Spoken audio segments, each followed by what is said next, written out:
Centre de formation Doctrine Christo ouvre ses formations à tous.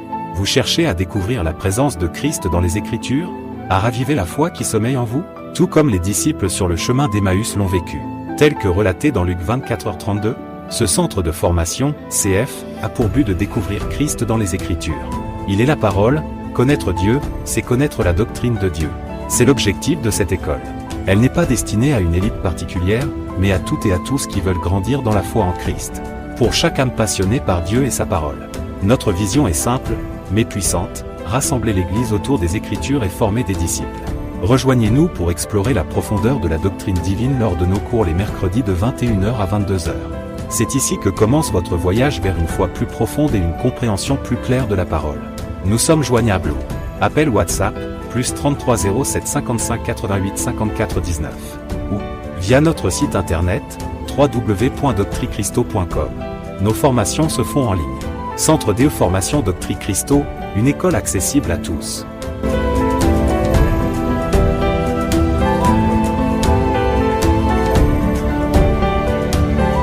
Aujourd'hui, nous allons donc aborder un nouveau terme, une nouvelle doctrine. Voyez-vous, donc la doctrine de ce soir est intitulée l'existence de Dieu. Nous allons passer beaucoup de temps ensemble sur ce sujet. Nous allons passer 2 à 3 mois en fonction de comment les choses ont évolué, parce qu'il y a beaucoup de choses qu'il faut comprendre. Et c'est le genre de sujet qui va véritablement bannir les doutes, qui va nous asseoir davantage dans la vie de foi. Je vous encourage à être très attentif, à beaucoup noter, parce qu'il y aura beaucoup de notions à noter, beaucoup de choses à noter. Évidemment, s'il y a des questions, je répondrai à des questions. Donc voilà, soyez attentifs, attentives, et prenez bien note, d'accord, des différents points que nous allons aborder au fur et à mesure. Et c'est le moment que nous puissions voir de façon philosophique, de façon rationnelle et bien évidemment, par-dessus tout, par la foi, l'existence de Dieu. Voilà un peu le coup que nous allons aborder pendant un bon moment. Je ne sais pas quand est-ce qu'on finira concrètement, mais en tout cas, entre 2 et 3 mois, si on avance bien, par la grâce de Dieu. Amen. Amen. Amen. Amen. Gloire à Dieu. Amen. Alors, la question de l'existence de Dieu, c'est important. C'est vraiment une question fondamentale pour nous en tant que chrétiens, parce que justement, toute la révélation biblique, hein, repose sur une affirmation que Dieu est. La Bible n'est pas là pour nous démontrer l'existence de Dieu. La Bible n'est pas là pour ça. Bien que, bien évidemment, en méditant la parole du Seigneur, en étudiant donc la parole, nous allons bien évidemment donc davantage nous enraciner dans donc l'existence de Dieu, mais la Bible elle n'est pas là pour ça. Et le fait d'aborder ce sujet-là va nous pousser donc à étudier différentes pensées philosophiques, et nous allons voir que même le raisonnement humain, d'accord, peut nous amener à croire en l'existence de Dieu. Avant donc de parler de la foi, tout ça, on va découvrir que, en fait, tout a été fait pour nous permettre de croire en Dieu. Dieu a fait les choses ainsi. Dieu a fait les choses ainsi. Mais pour nous chrétiens, aborder encore ce sujet, ça nous donne, véritablement une forme de motivation, hein, dans notre marche avec le Seigneur. Parce que sans Dieu, justement, il n'y a ni révélation. Sans Dieu, il n'y a pas de salut. Sans Dieu, il n'y a pas il y a pas d'espérance, voyez-vous. Et donc, ce coup vise bien évidemment à établir donc, euh, une forme d'éclairage, afin que voilà, nous puissions bannir toute forme de doute, s'il y a encore des doutes dans notre vie de foi. Nous sommes dans Hébreux chapitre 11.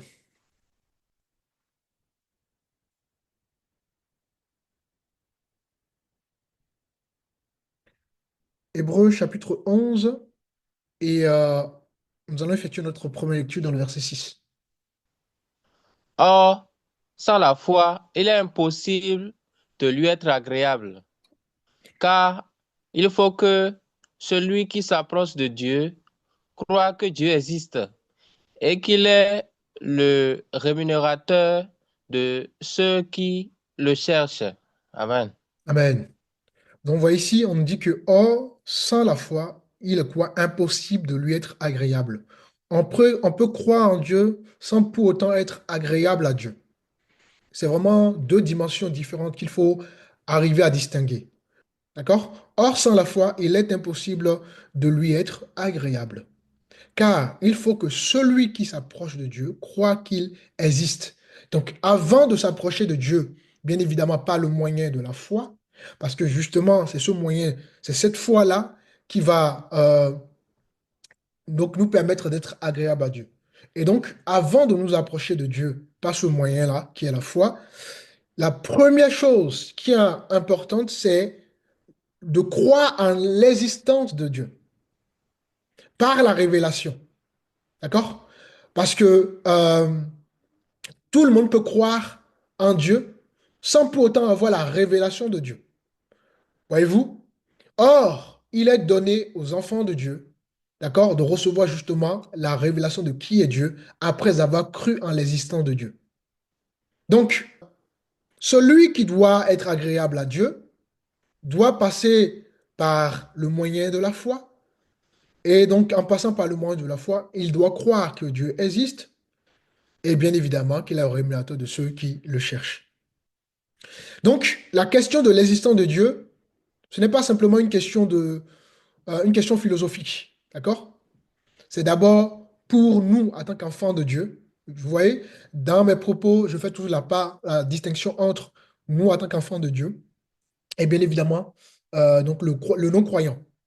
Le non-croyant peut croire en l'existence de Dieu, comme il peut ne pas croire en l'existence de Dieu. D'ailleurs, quand nous allons développer ce cours, vous allez voir en réalité que tout le monde croit en Dieu. D'accord? Cette histoire de je ne crois pas en l'existence de Dieu, vous allez voir, c'est du folklore. Hein?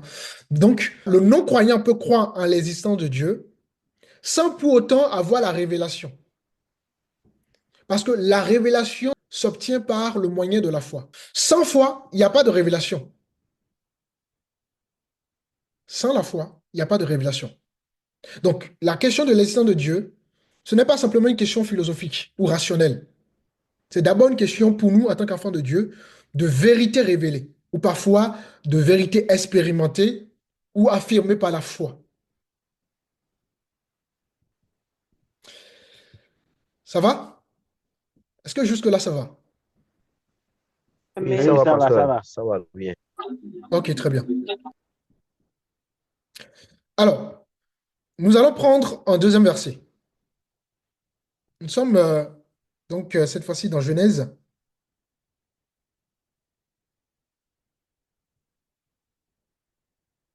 Genèse chapitre 1, le verset premier. Au commencement, Dieu créa les cieux et la terre. C'est bon. Donc, la première chose que nous allons constater à partir du Béréchit, d'accord, nous allons voir des thèmes comme ça qui sont un peu de, voilà, vous qui sortez un peu du système religieux, vous allez très rapidement vous rendre compte en fait que le système religieux est très limité dans la connaissance du Seigneur, d'accord? Dans les communautés d'aujourd'hui, voilà, malheureusement, les gens sont beaucoup plus tellement dans la religion qu'ils n'évoluent pas, d'accord?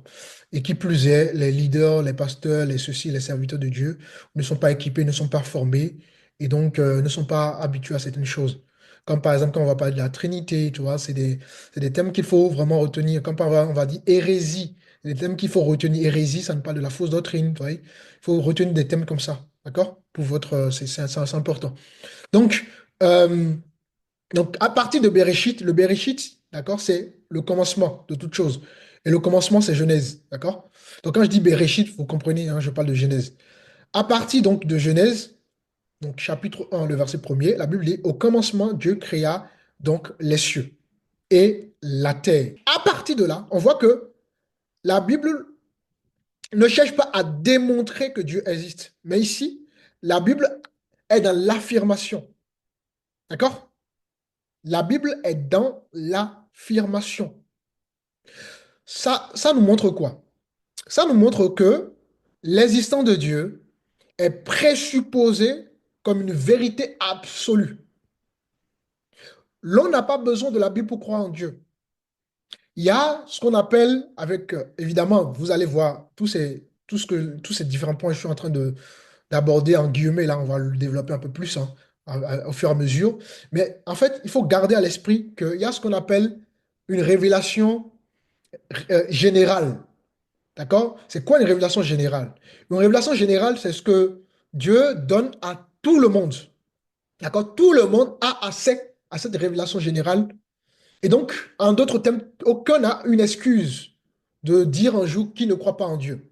Parce que Dieu a tout fait de sorte que tout le monde puisse croire en son existence. Voilà pourquoi on n'a pas besoin d'une Bible avant de croire en Dieu. La Bible, l'écriture, va rentrer dans le cadre de la révélation, ce qu'on appelle la révélation spéciale. La révélation spéciale, c'est plus donné aux enfants de Dieu, aux disciples de Dieu.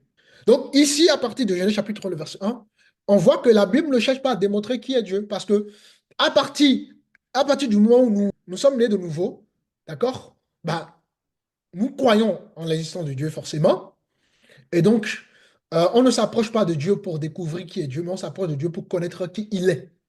Voilà pourquoi la Bible ne cherche pas à démontrer, au travers donc, des Écritures, l'existence de Dieu. Donc la Bible n'est pas là pour démontrer, elle est plutôt là pour affirmer. Il faut faire vraiment la distinction entre ces deux notions. L'existence de Dieu, on n'a pas besoin d'aller lire une Bible pour croire en l'existence de Dieu. En revanche, nous pouvons donc découvrir Dieu au travers des Écritures. Parce que les Écritures, comme les Écritures affirment déjà que Dieu existe, ben, elle est là pour nous révéler qui est ce Dieu-là. Ben, la révélation générale, elle est donnée à tout le monde, païens ou pas, non-croyants ou pas, peu importe qui nous sommes, bah, cette révélation, tout le monde a accès à cette révélation générale. En revanche, tout le monde n'a pas accès à la révélation spéciale. Seuls les élus de Dieu ont accès à la révélation spéciale, au travers donc des Écritures. Voilà pourquoi vous pouvez donner la Bible à quelqu'un qui a bac plus 30, bac plus 10, et, il ne comprendra pas la Bible. Il va prendre tout au premier degré, et parce qu'il n'aura pas justement la révélation des Écritures. Parce que la révélation des Écritures commence à partir du moment où nous sommes nés de nouveau. Par le biais, bien évidemment, de l'esprit que nous recevons. Voilà pourquoi donc la Bible donc, est plus donnée aux élus, et les élus ont accès à cette révélation spéciale pour donc connaître qui est le Dieu en qui ils ont cru préalablement, au travers, bien évidemment, donc de la philosophie du rationnel et aussi au travers, bien évidemment, de la foi. Est-ce que vous arrivez à comprendre? Ça va? Oui, ça va passer. Oui, ça va, Ça va, ça pasteur. va. Ça va. Amen. La Bible ne démontre pas, ne cherche pas à démontrer. Elle cherche tout simplement à affirmer ce que nous croyons, qui est donc le fait de croire en Dieu. Dieu se révèle donc par la création, nous allons le développer un peu plus tard, ou par d'autres choses. Et tout ça, ce sont donc ce qu'on appelle la révélation générale. Et bien évidemment, Dieu se révèle par les Écritures. Les Écritures sont propres aux élus, d'accord? Donc ce qu'on appelle révélation spéciale. Et d'ailleurs, pour cela, j'aimerais qu'on puisse prendre un passage dans le livre de Psaume 19.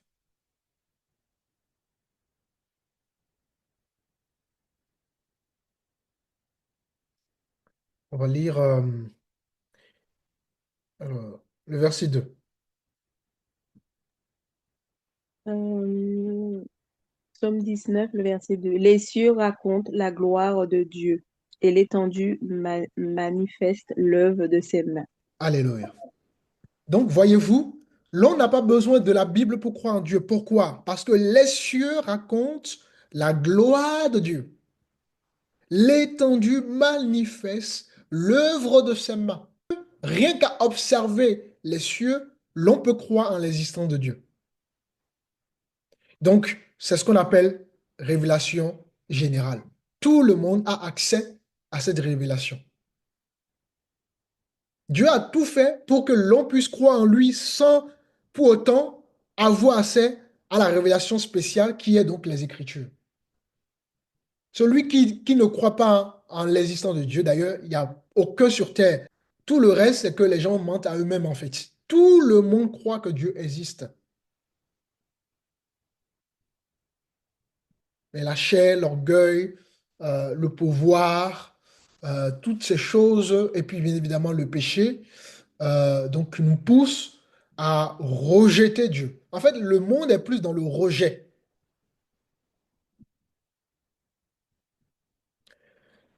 Les cieux racontent la gloire de Dieu. Dieu a créé le monde de sorte que le monde raconte qui il est. Maintenant, si nous voulons connaître qui il est de façon révélée, là, il faut maintenant aller dans les Écritures. Mais sinon, avant les Écritures, tout est fait pour que l'on puisse croire en Dieu. Les cieux racontent d'abord la gloire de Dieu. La nature raconte la gloire de Dieu.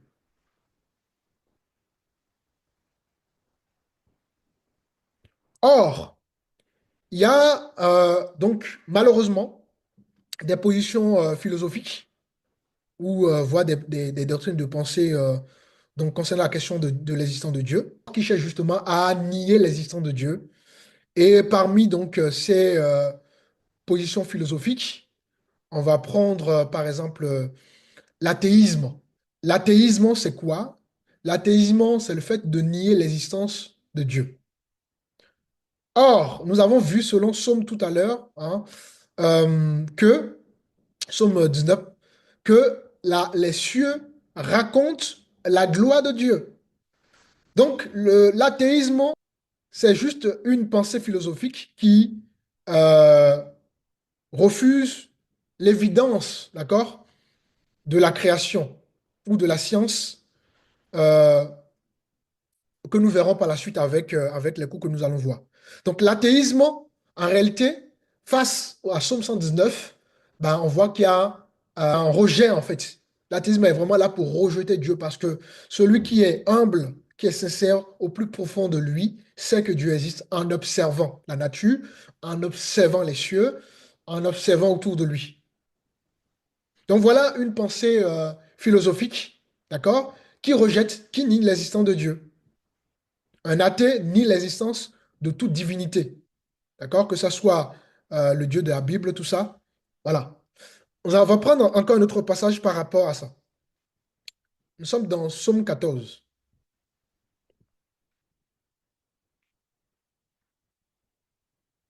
Psaume chapitre 14.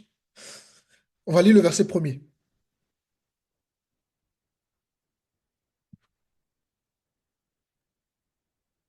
Somme 14, verset 1er.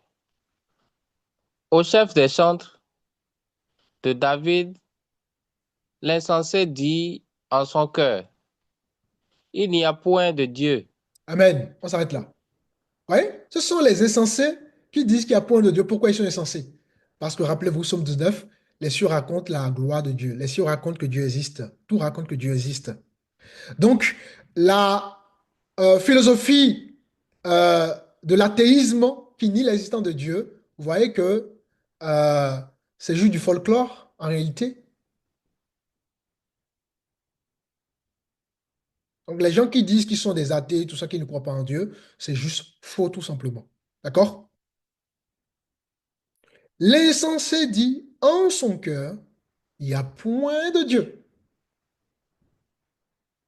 Donc, celui qui ose dire qu'il n'y a pas de Dieu, quand Dieu n'existe pas, ben, il est insensé. Pourquoi il est insensé? Parce que s'il observe autour de lui, d'accord, il sait que Dieu existe. Notamment ici, par exemple, en France, on voit beaucoup de Français de souche qui ne croient pas en Dieu, enfin, qui ont l'impression, enfin, qui qui laisse entendre qu'ils ne croient pas en Dieu, mais en réalité, c'est faux.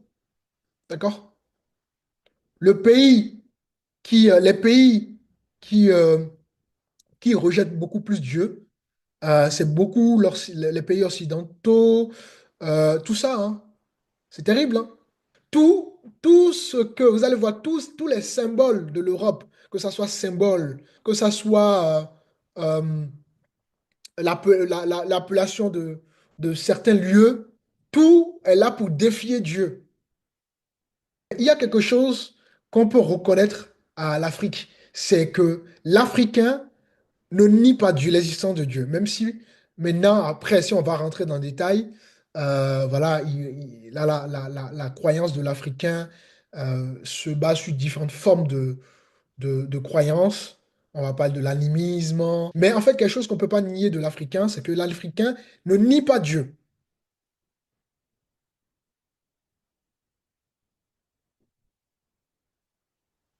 Parce que si on est humble et qu'on prend du recul, d'accord, on se rend compte que Dieu existe, bien évidemment.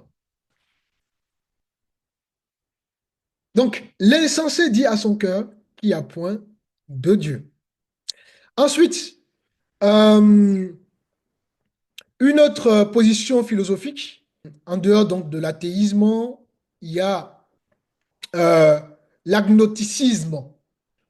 Un agnostique, c'est quelqu'un qui croit à la position philosophique, donc ce qu'on appelle donc l'agnosticisme, d'accord? Donc un peu comme l'athéisme. Donc un athée, c'est quelqu'un qui croit voilà, à l'athéisme, d'accord? Donc un agnostique euh, se dit à lui que ben on peut pas savoir si Dieu existe ou non, d'accord? Il est plus dans le voilà dans cette façon de voir les choses. On peut pas savoir si Dieu existe ou non. Pour lui, c'est peut-être que Dieu existe, peut-être pas, il n'y a pas de preuves, donc je ne m'engage pas. Donc lui, il est beaucoup plus dans, voilà, il est sceptique, il veut pas croire, il veut pas non plus rejeter que Dieu n'existe pas. Donc c'est une posture intellectuelle qui est fondée sur le doute. Parce que comme pour ce dernier, il n'y a pas de preuves, donc Dieu n'existe pas. Cette position est fondée également sur les limites, d'accord, de la raison humaine. Parce que ben, on veut tout donc définir selon donc nos capacités humaines. D'accord? Tout, on ne veut pas voir au-delà de nos capacités humaines. Donc un agnostique, c'est tout simplement celui qui vit dans le doute et qui vit dans les limites. Il ne veut pas croire, il veut croire, il cherche des preuves. Voilà, il est partagé. Est-ce que ça va? Oui, Amen. Amen, Amen, Amen. Ensuite, autre position philosophique, il y a le panthéisme. Quand on dit pan ici en grec c'est tout. Et le thé, c'est Dieu. Donc le fait de considérer tout comme Dieu. Voyez-vous, cette position ne fait pas la distinction entre le créateur et la création. C'est ça le principe de cette position. Elle dit que ben, Dieu est l'univers et non créé et non, voilà, et non, et non qu'il a été créé, pardon. Donc, il n'y a pas de séparation entre le créateur et l'univers. Alors que non, il y a une distinction entre donc, le créateur et la création.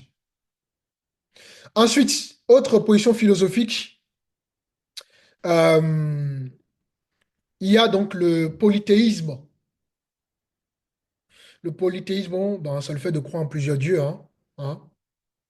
Et bien évidemment, c'est contraire donc à la révélation biblique de Dieu, parce que la Bible nous enseigne un Dieu unique. Euh, Exemple de religion qui donc adopte cette position philosophique. Ben, chez par exemple, il y a les hindouismes, hein. Les hindouismes, vous allez voir la secte Brahma, Vishnu, Shiva, etc., etc. Dans la religion grecque antique, on va voir donc la divinité de Zeus ou Athéna, d'accord? Pareil, dans la religion Rome antique, on va voir tout ce qui est Jupiter, Mars, Comme je vous disais, je pense que vous qui êtes là depuis un petit moment, les jours de la semaine donc, sont attribués à une divinité, à un dieu de la semaine. Mercredi, Mercure, jeudi, Jupiter, vendredi, Vénus, etc., etc. Ensuite, euh, la religion de l'Égypte antique, il y a Orisis, Isis, donc qui sont donc des dieux que vénèrent justement donc ce peuple-là. Dans les pays africains, notamment la partie ouest de l'Afrique, on a le vaudou par exemple qui est une religion, notamment au Bénin, au Nigeria et dans d'autres pays. Voilà, on attribue donc les esprits, les esprits sont des dieux. On adore les esprits. On adore aussi des objets. D'accord? On a, par exemple, au Bénin, des divinités qui sont liées à la couronne. Vous voyez? Il y a des chaises qui sont donc vénérées hein, comme des divinités. Il y a donc des statues qui sont vénérées comme des divinités. Et donc, ça, c'est du vaudouisme, c'est du vaudou, donc la religion du vaudou. D'accord? Et tout ça, c'est quoi? C'est donc le polythéisme. Ça va? Amen. Amen. Amen. Amen. Amen. Alléluia. Amen. Amen. Ensuite, Amen. autre position philosophique, il y a le déisme. Le déisme, c'est quoi? Le déisme, cette position philosophique suppose que l'existence d'un créateur qui n'intervient plus dans le monde, c'est-à-dire on a un Dieu qui a créé le monde et puis hop, il n'y a plus de providence divine. L'idée ici est de dire que ben, Dieu existe, ok, mais on rejette les dogmes, on rejette la Bible, on rejette les miracles, on rejette les enseignements. C'est ça le déisme. Il y a des penseurs comme Voltaire qui ont soutenu fortement cette position philosophique. Hein. Donc voilà, le déisme, c'est plus, on croit à un Dieu, mais on refuse son enseignement, on refuse la Bible, que la Bible vient de Dieu, on refuse les dogmes. Les dogmes, c'est tout simplement des doctrines, d'accord? On refuse les doctrines et voilà, on se limite simplement à un Dieu qui a créé tout et voilà, qui a créé, qui n'agit plus, qui ne paie plus, qui ne discute pas avec les humains et voilà, tout s'arrête là en fait. Et donc, voilà quelques positions philosophiques qui contredisent l'existence de Dieu. Mais quand on creuse, quand on étudie bien ces sujets-là, on se rend compte en fait tout simplement que voilà, c'est juste une façon pour les hommes de rejeter Dieu, bien qu'au fond d'eux, on va le voir, tout le monde croit en Dieu. Et le verset que nous allons plus utiliser pour étudier cette doctrine, ça va être donc le livre de Romains. Et je vous invite déjà dans ce livre-là. Nous allons décortiquer ce beau chapitre.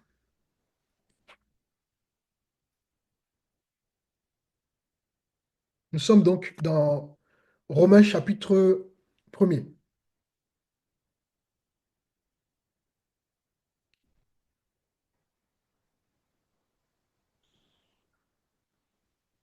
Évidemment, hein, il y a beaucoup d'autres positions philosophiques. Hein. Je vous ai pris des positions philosophiques, les principales. Hein, d'accord? Il y en a plein, plein, plein, mais c'est les plus connues. Donc, l'idée ici, c'est qu'on puisse déjà voir un peu voilà, quelles sont les positions philosophiques qui contredisent déjà donc l'existence de Dieu. Et ensuite, on va bien rentrer dans le vif du sujet pour que ça puisse justement, vous puissiez avoir donc de la matière qui vous permet maintenant de mieux comprendre que toutes ces positions philosophiques sont simplement du folklore. D'accord?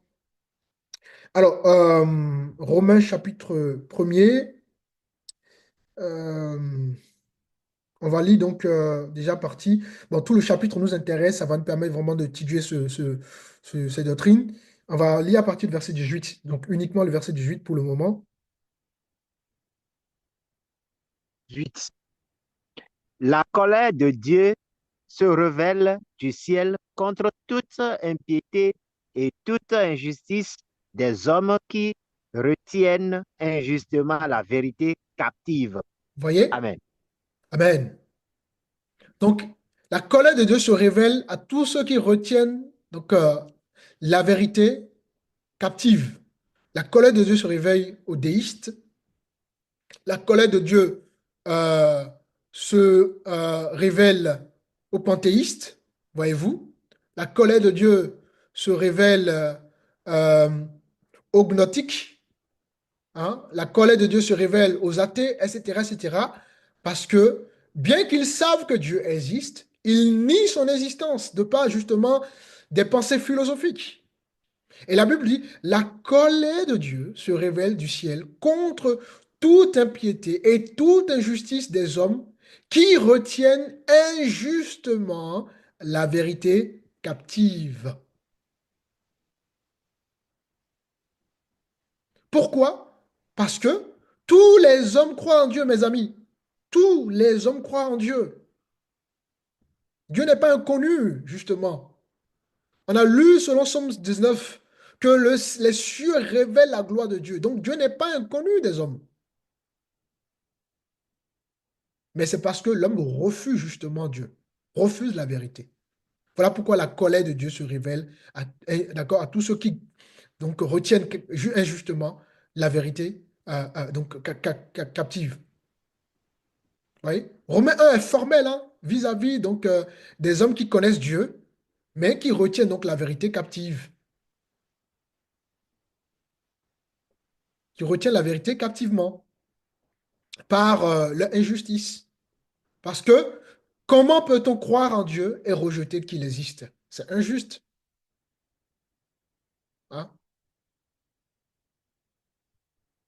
Dieu n'est pas absent dans le monde. Dieu n'est pas absent dans nos sociétés. Dieu est évident. Regardez la nature, vous verrez Dieu. Regardez l'être humain, vous verrez Dieu. Regardez ce que vous faites dans vos vies de tous les jours, vous verrez Dieu. Dieu est évident. Mais malheureusement, rejeté par tous ceux qui donc adhèrent justement à ces positions philosophiques que nous avons vues donc précédemment. Et pourquoi Dieu est en colère? Ben, parce que justement les hommes vivent dans l'iniquité, dans l'injustice. Et surtout parce que, comme Romains 1, 18 le dira, ils retiennent donc la vérité captive de manière injuste.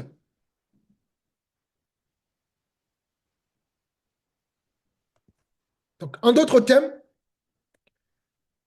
les gens sont non seulement ignorants, mais en plus, ils empêchent volontairement la vérité de s'éclater. Tous ceux qui adhèrent à ces positions philosophiques qu'on a vues, non seulement ils savent au fond d'eux que Dieu existe, mais ils rejettent volontairement la vérité. Et ça, c'est terrible. C'est pour ça que la colère de Dieu, justement, pointe ces gens de personnes.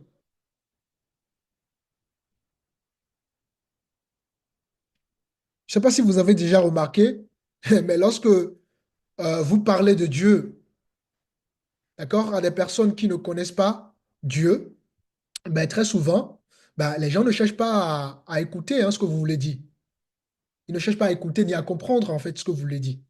D'accord? Il faut éviter le sujet, voilà, il faut mettre de côté le sujet, comme si cela relevait uniquement donc de la sphère privée, alors que quand il s'agit de parler de leurs voyants, de leurs psychologues, de leur spiritualité mystique, de l'animisme, euh, de quoi d'autre encore, de la voyance, de l'horoscope, de l'ésotérisme. Hein. Curieusement, quand il faut aborder ces genres de sujets-là, ben, cela ne pose aucun problème. Voyez-vous? Cela ne pose aucun problème. Je ne sais pas si vous avez déjà expérimenté chacun dans votre vie personnelle, que ce soit dans vos lieux de travail ou avec les amis, vos amis, etc. Vous allez voir, chaque fois que vous voulez aborder le sujet, la question de l'existence de Dieu, vous allez voir, les gens se posent tout de suite. Vous voyez, les gens changent de figure, de visage, l'humeur change tout de suite. Les gens disent non, non, non, on ne veut pas aborder le sujet. Mais quand il faut aborder les sujets comme l'animisme, la voyance, tout ça, ben ça, on en parle librement. On n'a pas de problème avec ça. Donc cela montre que ben, par notre attitude, hein, par l'attitude des hommes, ben, justement, les hommes bloquent la vérité. C'est ça, c'est ce que Romains 1, le verset 18 nous dit. Par notre attitude, nous étouffons la vérité au lieu justement de laisser la vérité émerger en nous, ou tout simplement la vérité émerger dans la société. Donc c'est, c'est un péché très très grave d'affirmer, hein, de vivre pensant que Dieu n'existe pas et surtout d'empêcher justement que cette vérité soit révélée autour de nous. Parce que Dieu nous a fait pour que la vérité soit révélée. Quand nous allons étudier l'homme, vous allez voir qu'en l'homme, il y a tout est révélé pour que l'on puisse croire, bien évidemment, en Dieu. Regardez la complexité, comment de l'eau, hein, du sperme, naissent un être humain. Ça, rien que ça déjà, ça montre l'existence incroyable de Dieu. Si l'homme pouvait créer l'homme, ça fait longtemps que l'homme aurait créé l'homme. Regardez la complexité, hein, du corps humain. Ça révèle l'existence de Dieu. Vous savez, dans le cerveau, vous avez ce qu'on appelle, enfin, en langage plus simple, on a des câbles, d'accord? Des câbles. Et quand on déplie tous ces câbles-là, un câble de nos cerveaux peut quitter ici pour aller en Afrique. Et pourtant, c'est dans notre petite tête ici, là. Ça, c'est la complexité de l'être humain, du corps humain. Si vous étudiez comment ça s'appelle, les composantes de l'être humain, vous allez vous rendre compte que non, c'est incroyable. Hein, regardez la grossesse. Un enfant va faire 9 mois dans le ventre de sa maman. Incroyable. Hein. Et au bout des 9 mois, il faut que l'enfant, d'accord, découvre le monde. C'est incroyable. C'est fou.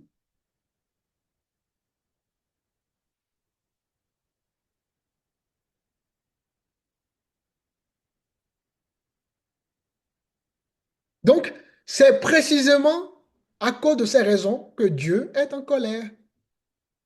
Parce que justement, la vérité est là, elle est évidente, accessible et visible, mais nous rejetons volontairement cette vérité-là. Les gens rejettent volontairement cette vérité-là, qui est donc l'existence de Dieu. Ensuite, lis-moi le verset 19. On continue?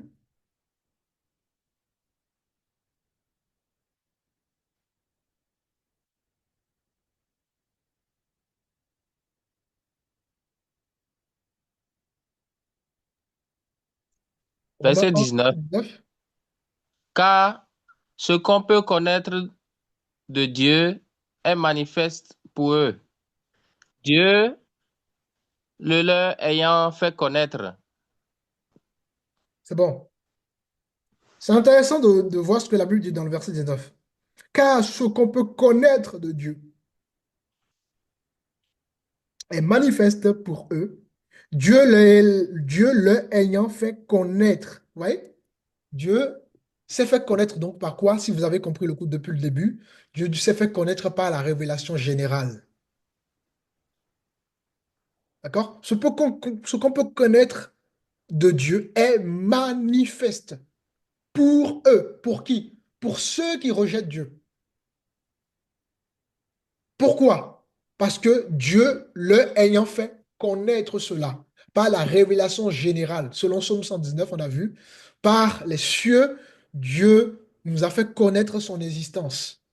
Par la complexité de l'être, du corps humain, voilà, de l'être humain, Dieu nous a fait connaître son existence. Par la nature, Dieu nous a fait connaître son existence, etc., etc. Voyez-vous? Donc, vous voyez que le rejet de Dieu n'est pas innocent. Aucun n'est innocent dans le monde. Aucun n'est innocent. D'accord? Tous ceux qui rejettent Dieu ont fait un choix moral, un choix volontaire, moral. Tous ceux qui rejettent Dieu ont fait un choix volontaire, moral. Aucun être humain n'est innocent face à l'existence de Dieu. Et bien évidemment, le péché ne nous aide pas non plus.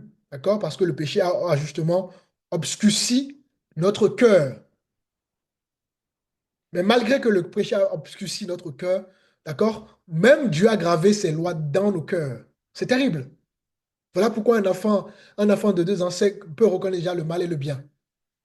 À votre avis, pourquoi? Un enfant déjà de deux sait que telle chose, il ne faut pas faire ceci, il faut pas faire ceci. Parce que la loi de Dieu est inscrite déjà dans notre cœur dès notre naissance.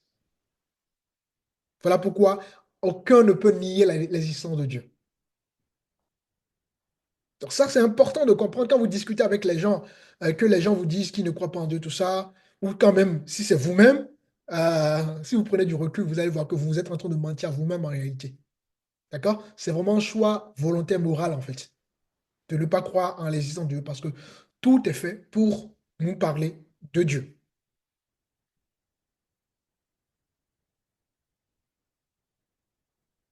Donc voilà, l'ignorance de Dieu n'est pas naturelle. C'est vraiment euh, volontaire. Chacun fait le choix de nier Dieu, même si au fond de chacun, nous croyons que Dieu existe. Amen. Amen. Amen, amen. Amen. Amen. Alléluia. Amen. Gloire à Dieu. Le passe tellement vite. Il est 54. Je pense que voilà, je vais m'arrêter là pour ce soir.